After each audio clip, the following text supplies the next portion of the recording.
Primer libro de Samuel, capítulo 19, versículos del 11 al 18, nos dice la Escritura que Saúl envió luego mensajeros a casa de David para que lo vigilasen y lo matasen a la mañana. Mas Mical, su mujer, avisó a David diciendo: si no salvas tu vida esta noche, mañana serás muerto. Y descolgó Mical a David por una ventana, y él se fue y huyó y escapó.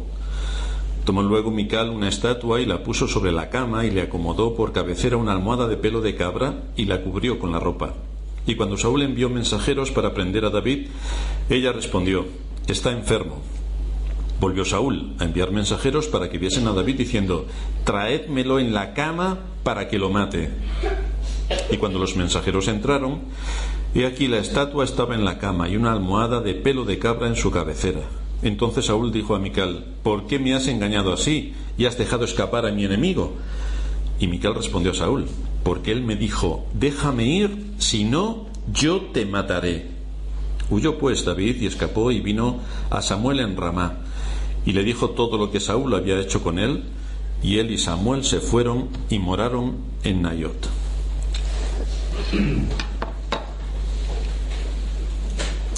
Ya estuvimos viendo cómo los celos del rey Saúl, que habían estado dormidos temporalmente, y a pesar de su juramento por el que había prometido o jurado que no iba a matar a David, se avivaron de nuevo y intentó una vez más atravesar a David con su lanza.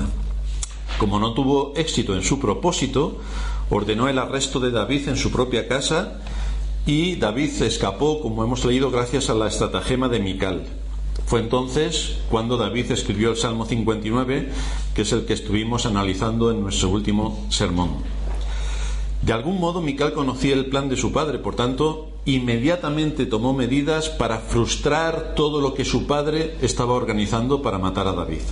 En primer lugar, informó a su marido del peligro inminente al que estaba siendo sometido. De ahí que se nos dice en el versículo 12 que descolgó Mical a David por una ventana, y él se fue y huyó y escapó.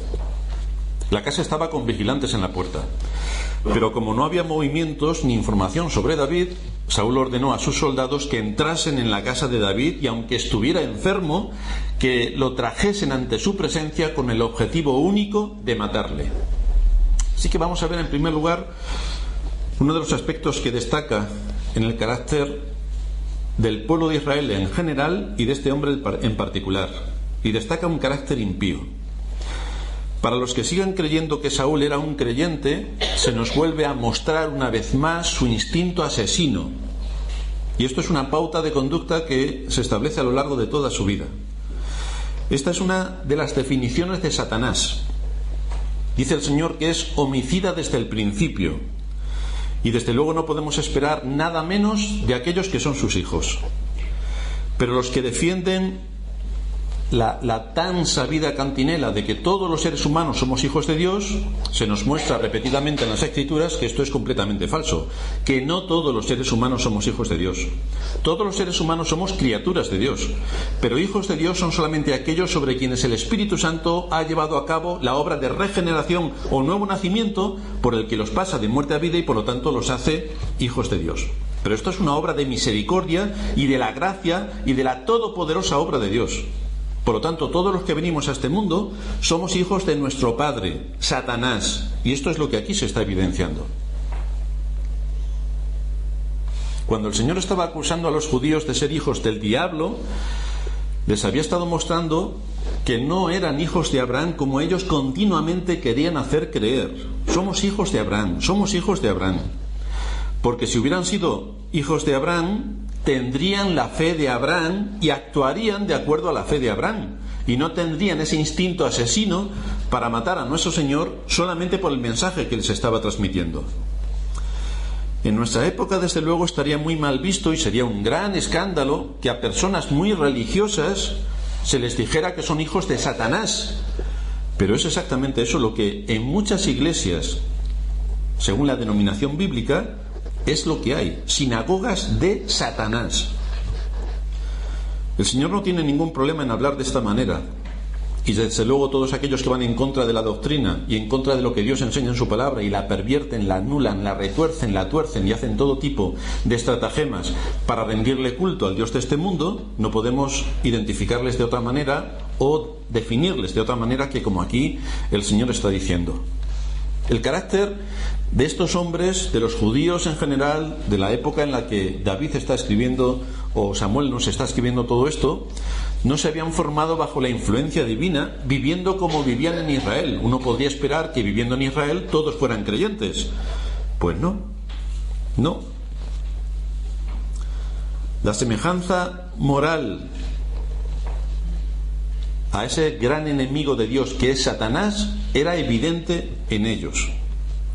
Su oposición a la verdad mostraba su parentesco con quien es el padre de mentira, y a Satanás el Señor lo define como homicida y mentiroso. Exactamente es la situación en la que estaba Israel. Su deseo de asesinar a Cristo evidenciaba que estaban controlados por aquel que es un asesino desde el principio, Satanás, homicida. Continuamente busca el mal. Esto es una realidad de cada hombre en su estado natural, la disposición en contra de Dios y de todo lo que tiene que ver con Dios.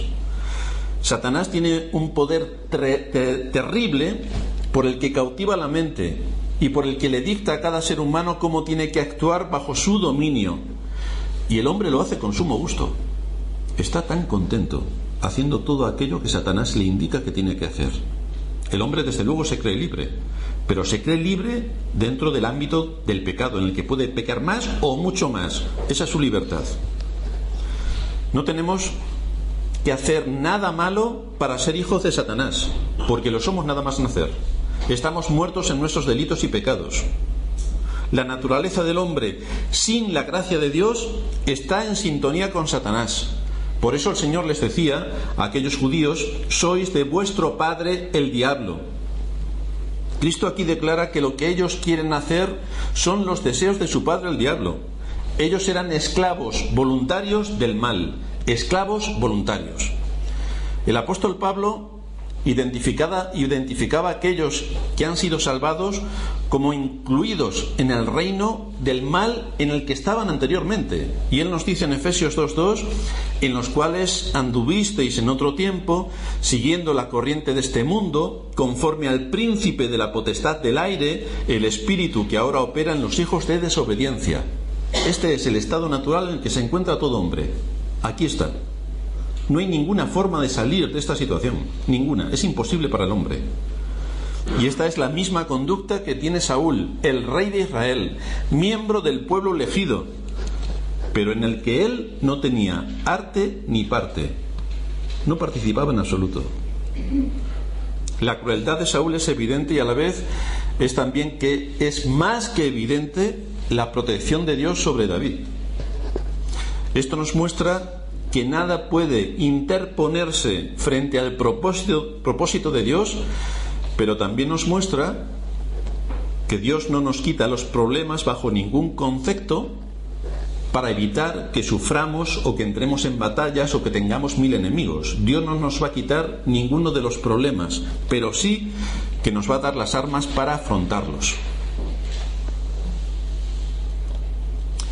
Es importante que tengamos esto en cuenta para que nuestra mente y nuestros conceptos falsos acerca de cómo Dios ayuda, sostiene y guía a su pueblo no estén errados. Y no creamos ni pensemos que por ser hijos de Dios estamos exentos de las batallas, de los peligros, de las pruebas, de las aflicciones y de 1000 cosas más que le suceden a todos los seres habitantes que pueblan este mundo. Vamos a tener muchos problemas, muchas aflicciones, mucha tensión, muchas dificultades y muchas pruebas. Sin embargo, tenemos las armas para combatir en todas estas áreas. De esto nos equipa la Escritura, de esto nos equipa el Espíritu Santo para darnos todo lo que necesitamos en la batalla. Y esto es lo que nos encontramos también en la vida de David. David, siendo niño, fue pastor y tuvo que enfrentarse a osos y leones. Por lo tanto, Dios no le evitó el estar en una situación de alto riesgo enfrentándose a las fieras que iban a atacarle. Pero fijaos también cómo David adquirió destreza y valor desafiando a estos enemigos poderosos que para un niño, bueno, ya para un hombre, un oso o un león nos pone a temblar. Para un niño sería mucho más difícil enfrentarse a este tipo de peligros, y David se enfrentó. Pudo enfrentarse a Goliat, siendo todavía un joven, un adolescente. Pudo liderar el ejército de Israel para enfrentarse a sus enemigos filisteos y vino de todas las batallas victorioso. Y ahora tiene un enemigo interno, su propio suegro y rey, a quien sirve, desde donde podría vivir en una situación cómoda y tranquila, pero donde ha encontrado un mortal enemigo que le hace enfrentarse a graves amenazas. Fijaos que en todos estos sucesos Dios no le ha librado de ninguno, pero sí que le ha dado los recursos, las capacidades y las armas para enfrentarse a todas las batallas. Por lo tanto, aquellos cristianos que piensan que por ser hijos de Dios están exentos de todo tipo de tribulación, de todo tipo de aflicciones, de todo tipo de angustias y de todo, se están engañando continuamente. Están falseando la verdad de la Escritura y se están haciendo un concepto de cristianismo a su medida, para su gusto, y por lo tanto cuando vengan las pruebas y las aflicciones estarán sumamente frustrados y hundidos porque piensan: ¿por qué me pasa a mí esto únicamente? ¿Por qué a mí? Claro, se hace la víctima y entonces hay que tratarlo de una manera distinta. Pero esto es lo que les pasa a todos los hijos de Dios, en todas las épocas, desde las primeras generaciones. El asunto, por tanto, no es que Dios me libre de todo ese tipo de situaciones, porque como soy su hijo, está obligado a librarme. No. El asunto es que me dé las fuerzas para presentar batalla. Dice el Salmo 125: como Jerusalén tiene montes alrededor de ella, así Jehová está alrededor de su pueblo, desde ahora y para siempre. Está alrededor de nosotros y nos da las armas para que luchemos. Él no lucha por nosotros, no lucha en nuestro lugar, sino que nos da las armas para que juntamente con Él podamos enfrentarnos a las pruebas. Es importante que no olvidemos este gran principio, porque Dios no nos evita las batallas, sino que nos capacita para que ejerzamos nuestro deber en el contexto de la batalla. Esto lo tenemos que tener claro para no frustrarnos, ni hundirnos, ni quedar completamente anegados por las pruebas cuando se nos presenten. Por esta razón, Dios no le ha enviado a David ni a enfrentarse a los osos, ni a los leones, ni a Goliat, ni a los filisteos, ni siquiera a su suegro, sin todas las armas que va a necesitar para esta lucha.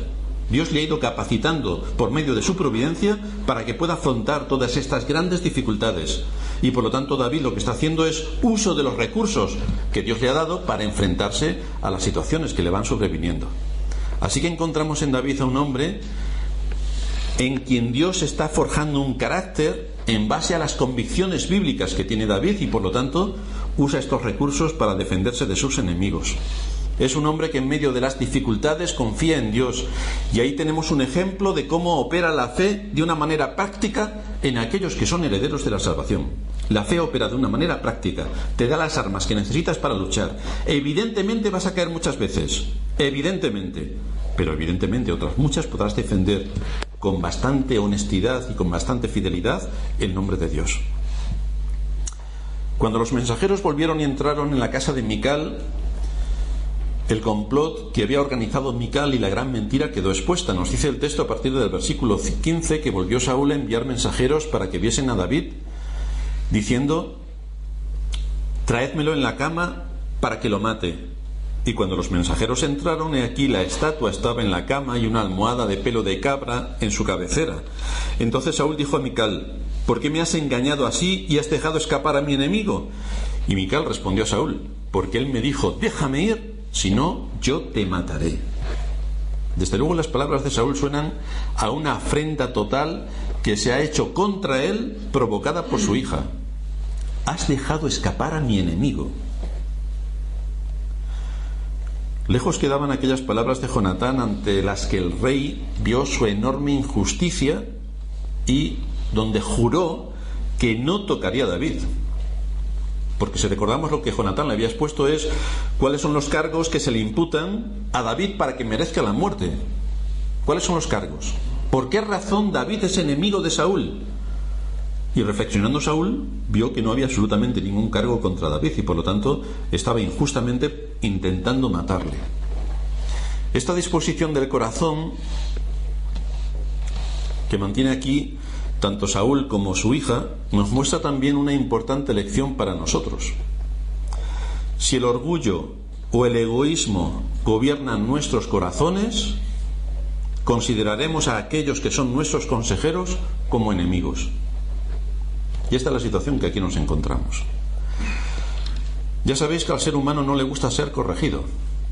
A los niños no les gusta que sus padres le corrijan. No, normalmente se rebelan. No les gusta.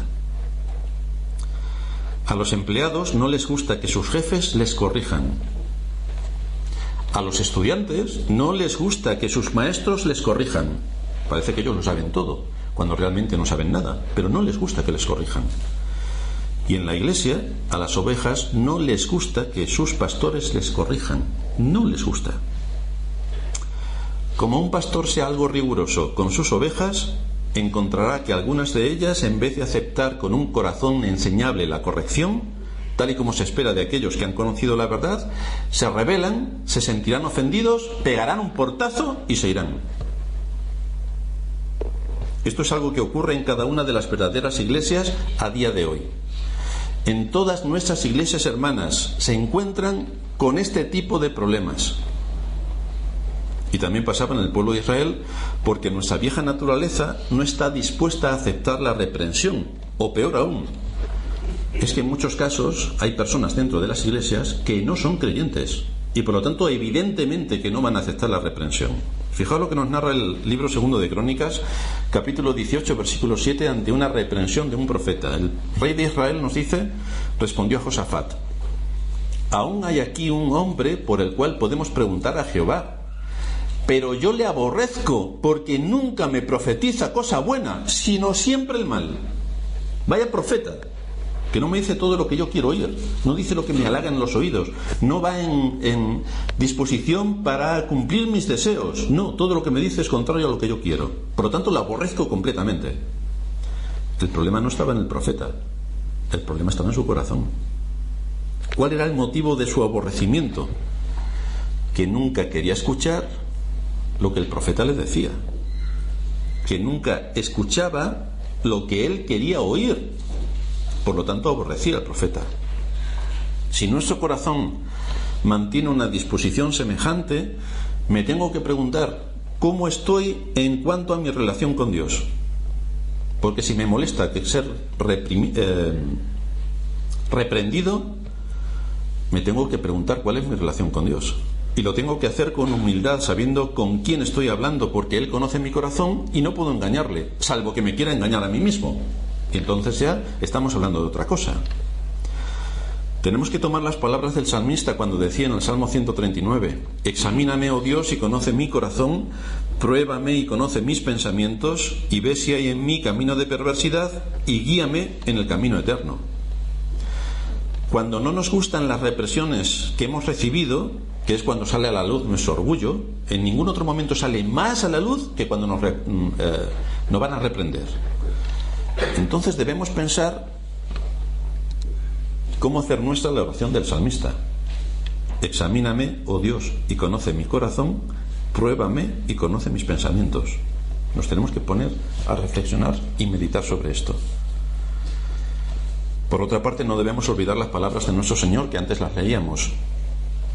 En Lucas 11:34, la lámpara del cuerpo es el ojo. Cuando tu ojo es bueno, también todo tu cuerpo está lleno de luz. Pero cuando tu ojo es maligno, también tu cuerpo está en tinieblas. Entonces, cuidado, cómo recibimos la reprensión. El que seamos creyentes no evita que de nuestro corazón salgan respuestas propias de los impíos, porque es lo primero que nos viene. A la reprensión, ¡pa!, nosotros rápidamente respondemos. Esto es la vieja naturaleza que está presionando de una manera fortísima para dominar sobre lo que antes era su reino y que le ha sido quitado. Entonces se revela con todas sus fuerzas, y ahí vamos nosotros.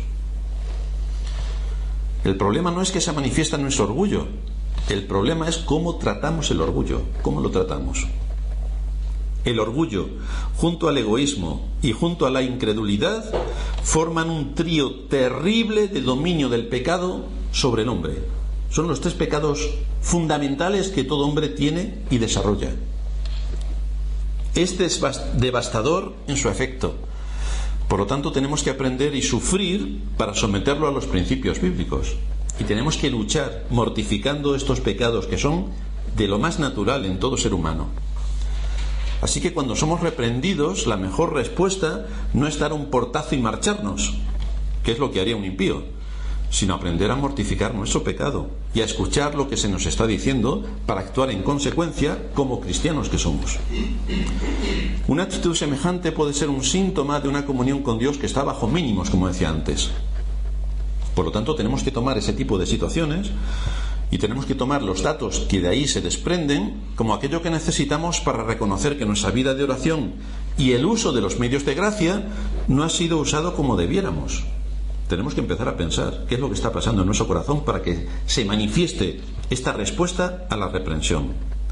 Tomemos conciencia de en qué estado se encuentra nuestra comunión con Dios para ponernos de nuevo en sintonía con Él y reforzar nuestra determinación de mantener una comunión íntima con nuestro Padre Celestial, porque nos hemos perdido por algún lado. Y como las cosas no están en su sitio, por eso respondemos de esa manera. Los afanes de la vida y las 1000 cosas que tenemos que hacer nos quitan mucho tiempo. No tenemos tiempo para casi nada. Ahora, si no somos capaces de dedicarle a cada cosa su tiempo, nos haremos a nosotros mismos un gran daño. Esto forma parte de la disciplina que cada cristiano debe ejercer sobre sí mismo para que el tiempo sea usado ordenadamente para cada cosa. Es algo que nosotros nos tenemos que imponer de forma disciplinada. Volvemos a nuestro texto. Encontramos que la respuesta de Mical a Saúl fue realmente sorprendente. Mical respondió a Saúl diciéndole que David le dijo: déjame ir, si no, yo te mataré. Toda una mujer piadosa, como de aquí se desprende. Mintiendo de esta manera, lo que estaba no solamente haciendo en contra de Dios, sino lo que estaba creando es darle argumentos a Saúl para que acabe con la vida de David, ya que su fuga se ha llevado a cabo bajo la amenaza de muerte a su hija. O sea que si Saúl ya tenía argumentos etéreos para matar a David, ahora a su hija le está dando argumentos de verdad para que lo mate. Dice Matthew Henry: la estrategia de Mical para ganar tiempo hasta que David estuviera lejos era permisible, pero su falsedad no tiene ni siquiera la defensa de la necesidad para excusarla, y manifiesta que ella no estaba bajo la influencia del mismo espíritu de piedad revelado que podemos ver en las palabras de Jonatán hacia Saúl. ¿Qué es lo que hizo Jonatán cuando vio todo esto que se estaba presentando para atacar y matar a David? Expuso argumentos lógicos, sensatos y juiciosos que le permitieron a Saúl jurar que no tocaría a David. Pero su hija está haciendo exactamente lo contrario. Le está dando argumentos a Saúl para que acabe con la vida de David. De manera que vemos cómo, siendo hijos del mismo Padre, encontramos en uno la posición de la justicia y de la argumentación lógica para que no se cometa un crimen, mientras que en Mical encontramos una mentira que arroja más odio contra David por parte de Saúl. Efectivamente libró en esta ocasión a David de la muerte, pero el espíritu envenenado y homicida de Saúl fue alimentado con esta mentira atroz de Mical. En segundo lugar, hay un aspecto que puede pasar inadvertido en nuestro texto y que es importante que lo saquemos a la luz, y es el carácter idolátrico del pueblo de Israel en general y en particular de Mical y su familia. Se nos ha dicho que puso en la cama, en el lugar de David, una estatua. Claro que si de nuestra casa, de alguna de nuestras casas, alguien se va y queremos hacer un simulacro, vamos a tener bastantes dificultades para encontrar una estatua en nuestra casa y ponerla en la cama. Seguramente en ninguna de nuestras casas vamos a encontrar una estatua. Entonces, ¿por qué razón Mical sí que tenía una estatua? Esto nos da información sobre el corazón de Mical, porque nos indica que ella estaba llevando a cabo una adoración falsa, porque esta estatua no era una estatua sin más, era un ídolo. Y el rastro de este ídolo podemos seguirlo en las Escrituras, posiblemente desde los orígenes, y es definido como un terafín. Un terafín son estatuas de dioses domésticos que no representaban una deidad en particular, sino que, de acuerdo a tu gusto, a tus preferencias o a lo que a ti se te ocurriera, podías construir el ídolo. Eran de diferentes tamaños y es probable que fueran también considerados como amuletos de la buena suerte. Como veis, algo realmente apropiado para el pueblo de Israel. También, por supuesto, se les consultaba como si fueran dioses. Los babilonios tenían terafines. Raquel, la que recordaréis que fue mujer de Jacob, se llevó los terafines de su padre Labán sin que Jacob lo supiera. Nos dice el libro de Génesis capítulo 31 versículo 19 que Labán había ido a trasquilar sus ovejas y Raquel hurtó los ídolos de su padre. Se los llevó cuando se iba a casar con Jacob. Tomó Raquel, nos dice en el versículo 34, los ídolos y los puso en una albarda de un camello y se sentó sobre ellos y buscó Labán en toda la tienda y no los halló. Estaban escondidos, completamente escondidos. Raquel se llevó a sus ídolos.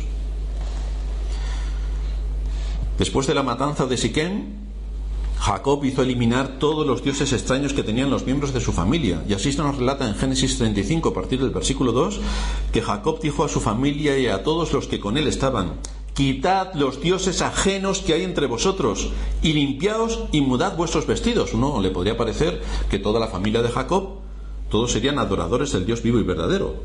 Completamente falso. Seguían todas las tradiciones y costumbres de los paganos. Levantémonos y subamos a Betel, dice Jacob, y haré allí altar al Dios que me respondió en el día de mi angustia y ha estado conmigo en el camino que he andado. Así que dieron a Jacob todos los dioses ajenos que había en poder de ellos y los zarcillos que estaban en sus orejas, y Jacob los enterró debajo de una encina que está junto a Siquem. Y así acabó Jacob con todos los dioses falsos que había en medio de su familia.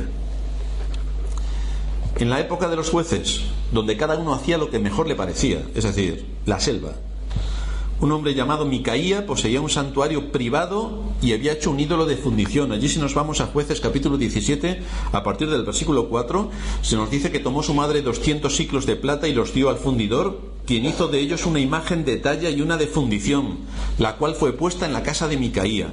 Y este hombre, Micaía, tuvo casa de dioses, e hizo efod y terafines, y consagró a uno de sus hijos para que fuese su sacerdote. Por lo tanto, israelita, que coge a uno de sus hijos para hacerle un sacerdote de los terafines. Esto no queda aquí, sino que esto sigue su curso. En el capítulo 18 de Jueces, versículo 18, se nos dice que entrando aquellos hombres en la casa de Micaías, tomaron la imagen de talla, el éfod, los terafines y la imagen de fundición, y el sacerdote les dijo: ¿qué hacéis vosotros? Y ellos les respondieron: calla, pon la mano sobre tu boca y vente con nosotros para que seas nuestro padre y sacerdote. ¿Es mejor que seas tú sacerdote en casa de un solo hombre que de una tribu y familia de Israel? Y se alegró el corazón del sacerdote, el cual tomó el efod y los terafines y la imagen y se fue. Genial. Fomentando el culto a Dios. Samuel identificó este culto de los terafines y lo expuso al mismo nivel que la hechicería, en 1 de Samuel 15. Pero también lo practicaban los israelitas del reino del norte, que, como sabéis, tras la muerte de Samuel se divide el reino, y los del norte ponen las fronteras de las 10 tribus y empiezan a adorar a dioses falsos. En Oseas 3:4 se nos dice: porque muchos días estarán los hijos de Israel sin rey, sin príncipe, sin sacrificio, sin estatua, sin efod y sin terafines, porque es lo habitual que había en medio de ellos. Las 10 tribus del norte eran idólatras en grado superlativo. Las 2 tribus del sur tampoco le andaban lejos, pero las del norte eran escandalosamente idólatras. Hasta la época del rey Josías se mantenía la tradición idolátrica, y fue Josías, con su reforma, quien destruyó junto a los terafines junto al resto de los otros dioses.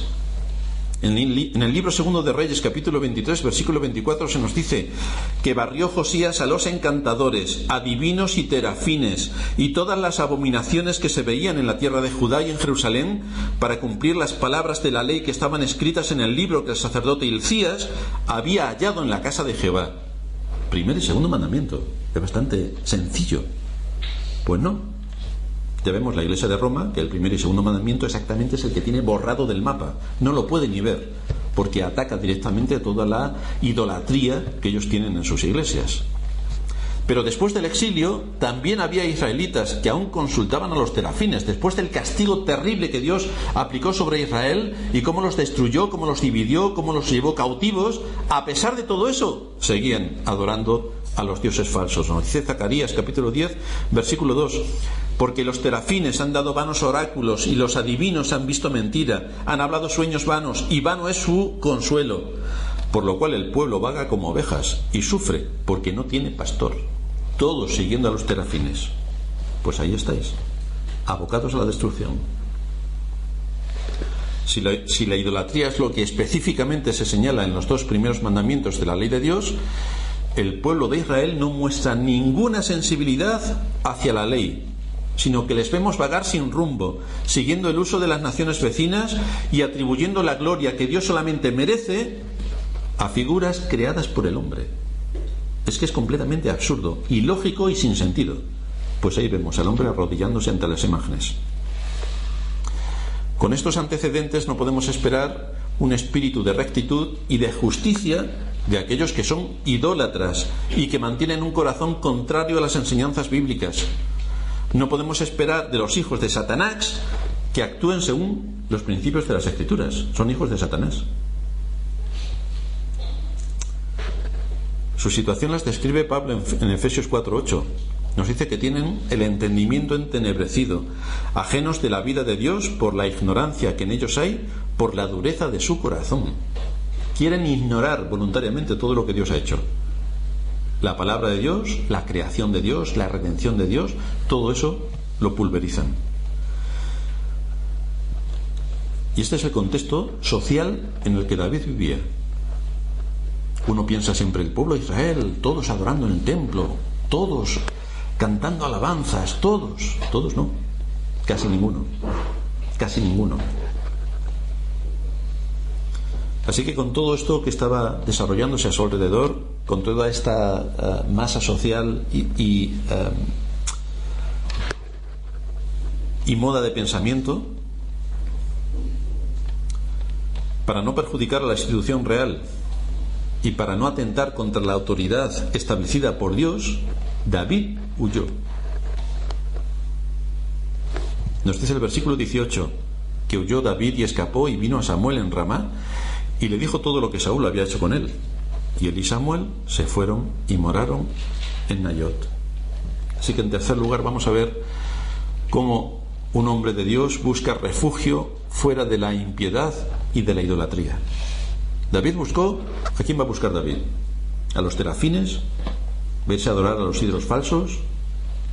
David buscó a Samuel, el profeta, y lo hizo para reforzar su fe, para recibir consejo en cuanto a lo que debería hacer, para traer paz a su alma y sobre todo en medio de los problemas en los que estaba envuelto, y también para encontrar compañerismo, para desahogarse y para retirarse en oración.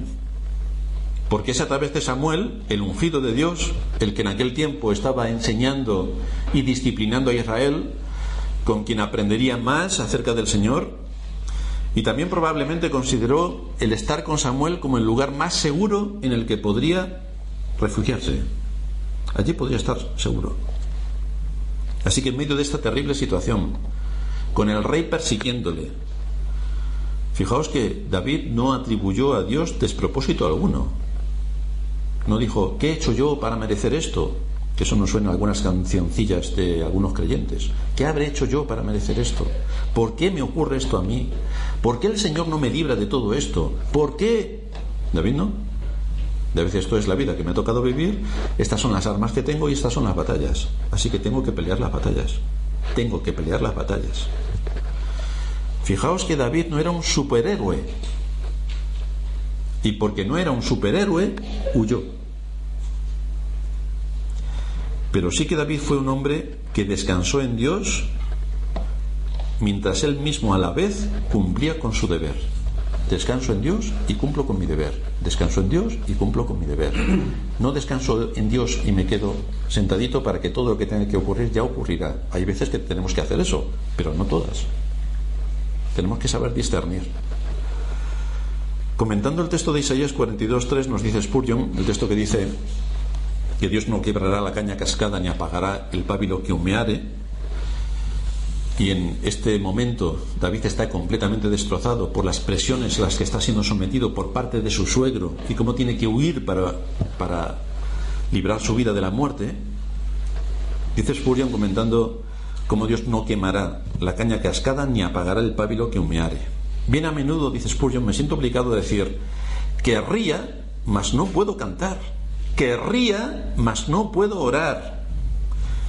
¿Estás diciendo que no puedes hacer nada y que tus mejores resoluciones son débiles y vanas, y cuando clamas renueva mis fuerzas, te sientes más débil que antes? Eres débil, ¿verdad? Bienvenido. Cañas cascadas y pábilos humeantes. Bendito sea Dios, porque entonces este texto es para ti. Estoy contento de que puedas entrar bajo la denominación de débil, porque aquí hay una promesa de que Dios nunca te apagará, sino que te sostendrá y mantendrá. Por tanto, aquí tenemos recursos para hacerlos nuestros en medio del día malo. Todos tenemos problemas, todos tenemos aflicciones, todos tenemos dificultades y todos tenemos cosas que ni siquiera contamos. Pero hay muchas batallas que tenemos por delante. ¿Qué hizo David? Huir al lugar donde podría obtener el consejo, la guía y el consuelo para fortalecer su alma, y desde luego para prepararse y equiparse ante las difíciles batallas que todavía le esperaban. Pero David no tiró la toalla. David fue a buscar los recursos para fortalecerse más y poder así servir a Dios en medio de la generación en la que le tocó vivir. Vamos a terminar en oración.